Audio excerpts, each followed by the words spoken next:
Magandang araw mga bossing, bagong araw na naman at ayan ang dami na agad nakapila sa harapan ng aming shop. So ayan lang hanapin mo yung malaking RBJ accessories sa labas.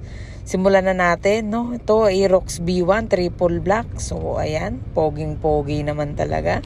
Marami talagang pumipili nitong triple black kasi sa kahit anong kulay pwede mo siyang i-blend. Itong kay bossing, yung takatanet, instead na nandun sa passenger seat, pinalagay niya sa driver seat. So, para maiba naman daw.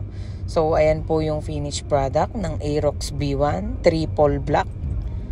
So, ayan po mga bossing, poging-pogi naman talaga. Okay, next project na tayo. Ito naman po is para sa Honda Click. So, ang napili ni bossing is itong bright gradient, dark gradient. At sabi niya, ang gusto niya daw na extension is kulay red.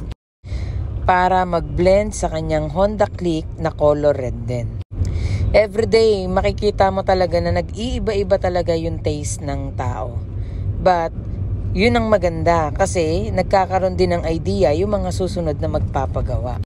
Dito sa RBJ Accessories, kapag merong sinasuggest si client, we make sure na magsasuggest din kami hanggang mag-come up kami sa idea na maganda talaga yung kakalabasan at babagay talaga dun sa upuan ng may-ari. Lagi naming sinasabi na hindi mahalaga sa amin yung benta, ang mahalaga sa amin maging masaya yung client namin at the end of the day. Aside dun sa design, syempre we make sure yung quality ng tahe hindi basta-basta. Kasi ayaw namin na magkaka-back job kami pagdating sa tahe. So ayan si tatay. So si tatay is ang aming pinaka-skilled na mananahe dito sa RBJ Accessories. Alam na ni tatay kung paano ipoporma, ifi-fitting yung tela na gagawin niya. So ayan po, malapit nang matapos itong red. At ito na nga ang finished product niya mga bossing. So kitang-kita nyo naman, quality yan. So lagi naming sinasabi, quality is the best business plan.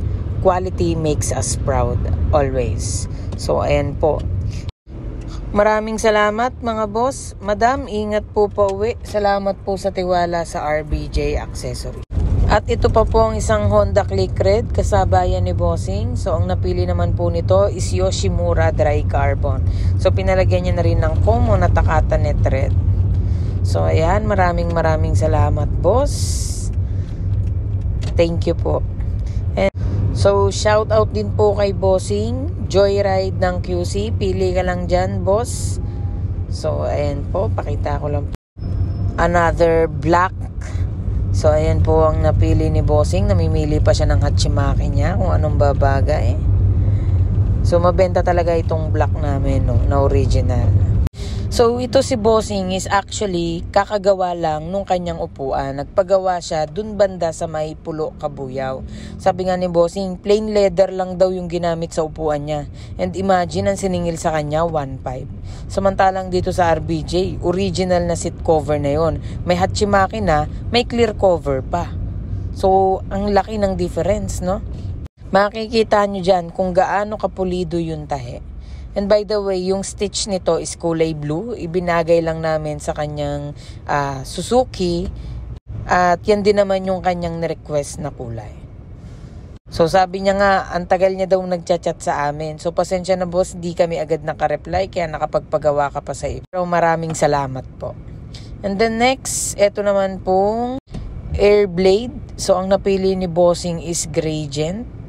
So ayan, dumayo pa to si bossing from Lipa. So sabi nga ni bossing, nakikita ko yung video nyo sa TikTok kaya dito na ako nagpagawa. So another client namin is itong Honda Click White at ang napili din niya is itong Gradient with Takatanet and Hachimaki. So ayan po, kitang-kita nyo naman kung gaano kapulido yan. So wala na kayong hahanapin boss, RBJ Accessories lang, no? Open po tayo bukas. Tuesday to Sunday po ang aming store hours ay 9 to 6 p.m. So Monday po, day off namin yon para po sa mga nagtatanong. So maraming salamat po mga bossing. Pasyal lang po kayo dito. Kami nang bahala sa quality seat nyo. So salamat, bye-bye!